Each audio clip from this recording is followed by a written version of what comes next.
ಶ್ರೀ ಗುರುಭ್ಯೋ ನಮಃ. ಹರಿ ಓಂ. ಅಭ್ರಮಂ ಭಂಗರಹಿತಂ ಅಜಡಂ ವಿಮಲಂ ಸದಾ ಆನಂದತೀರ್ಥಮತಲಂ ಭಜೆ ತಾಪತ್ರಯಾಪಹಂ.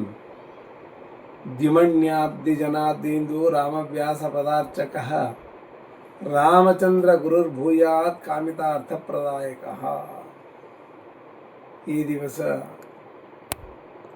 ತೋರ್ವ ಯತಿಗಳಾದಂತಹ ಉತ್ತರಾದಿ ಮಠದ ಭವ್ಯ ಪರಂಪರೆಯ ಶ್ರೀ ರಾಮಚಂದ್ರ ತೀರ್ಥ ಶ್ರೀಪಾದಂಗಳವರ ಆರಾಧನಾ ಮಹೋತ್ಸವ.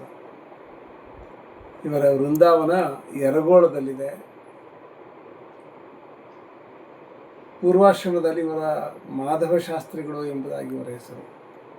ಇವರ ಕಾಲದಲ್ಲಿ ಮತ್ತೆ ಮಠ ಇನ್ನೊಂದು ಕವಲ ಆಗ್ತದೆ. ವಿದ್ಯಾನಿಧಿ ತೀರ್ಥರು ಎಂಬತಕ್ಕಂಥವರಿಗೆ ಒಂದು ಆಶ್ರಮವನ್ನು, ವಿಭುಧೇಂದ್ರ ತೀರ್ಥರು ಎಂಬುವರಿಗೆ ಇನ್ನೊಂದು ಆಶ್ರಮವನ್ನು ಕೊಟ್ಟಿರ್ತಾರೆ. ವಿದ್ಯಾನಿಧಿ ತೀರ್ಥರು ನೇರ ಪರಂಪರೆಯಲ್ಲಿ ಬಂದು ಉತ್ತರಾದಿ ಮಠ ಅಂತ ಆಗ್ತದೆ. ಕವಲೊಡೆದಂತಹ ಶಾಖಾ ಮಠದಲ್ಲಿ ವಿಭುಧೇಂದ್ರ ತೀರ್ಥರು ಮುಂದೆ ಹೋಗಿ ಅಲ್ಲಿಂದ 6ನೇವರು ರಾಘವೇಂದ್ರ ಸ್ವಾಮಿಗಳು ಬಂದು ಅವರು ಪ್ರಖ್ಯಾತರಾಗಿ ಅದು ರಾಘವೇಂದ್ರ ಸ್ವಾಮಿಗಳ ಮಠ ಎಂಬತಕ್ಕಂತಹ ಮಠ ಆಗಿ ಅದು ಪ್ರಖ್ಯಾತವಾಗ್ತದೆ. ಹೀಗೆ ರಾಮಚಂದ್ರ ತೀರ್ಥ ಶ್ರೀಪಾದಂಗಳವರ ಕಾಲದಲ್ಲಿ ಮತ್ತೆ 2 ಭಾಗ ಆಗಿದೆ ಅಂತ ತಿಳ್ಕೊಳ್ಬೇಕು. ಇಂತಹ ರಾಮಚಂದ್ರ ತೀರ್ಥರ ಅನುಗ್ರಹ ಎಲ್ಲರಿಗೂ ಉಂಟಾಗಿ ಶ್ರೀ ಕೃಷ್ಣಾರ್ಪಣಮಸ್ತು.